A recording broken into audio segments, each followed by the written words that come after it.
શું કાળિયો નાગ ફરીથી જીવિત થશે? આ એ જ કાળિયો નાગ છે જે દ્વાપર યુગમાં ભગવાન શ્રી કૃષ્ણથી ડરીને ભાગી ગયો હતો.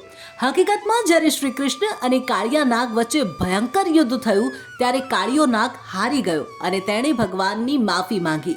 ભગવાને કાળિયા નાગને વૃંદાવનથી દૂર જતા રહેવા માટે કહ્યું અને કહ્યું કે જો તે પાછો વળીને જોશે તો તે પથ્થરનો બની જશે. પરંતુ કાળિયો નાગ જ્યારે વૃંદાવનથી જૈત ગામ પહોંચ્યો તેણે ભગવાનની ચેતવણી માની નહીં અને પાછા વળીને જોયું અને એ જ સમયે કાળિયો નાગ પથ્થરનો બની ગયો.